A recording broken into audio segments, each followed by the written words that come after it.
Bueno, no iba a grabar ningún vídeo y tal, pero bueno, nos pasó aquí un problema que tuvimos que enrular con el Deufar y nada, acabamos de enrular, como veis, rulos perfectos aquí en las fincas. Ya os dije, al final hice sobre 30, dije que iba a hacer sobre 30, vaya, hice 32, pero bueno, acabamos de enrular, y nada, perfectamente, no le saqué igual de apretados que el John Deere y todo perfecto, todo igual.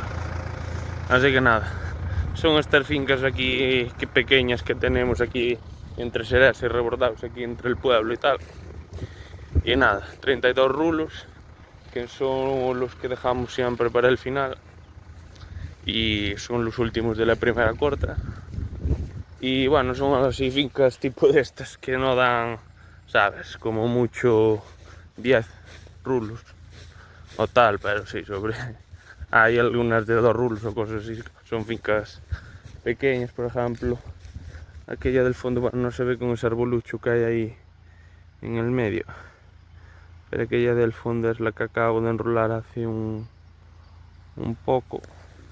Pero bueno, como veis, le llevo apretada igual que el John Deere y rulos perfectos. Tengo que andar, a ver, que los caballos se notan, vaya, y tengo que andar algo más despacio, pero se están perfectos, vaya, como podéis ver.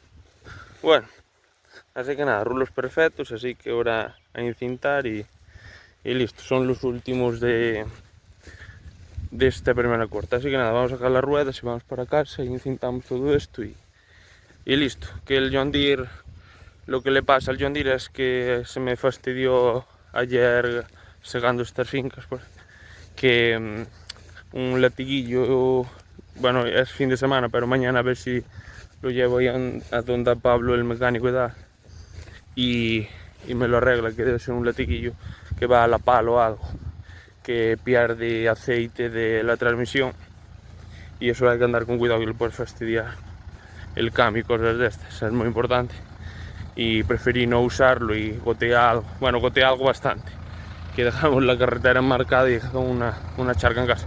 Así que nada, mañana a ver si se la arregla y listo. Que cosas que pasa, desgaste de los lequillos y tal. Así que nada, primera corta y queda todo listo. Así que nada, vamos a desenganchar, encintar y seguir trabajando. Venga.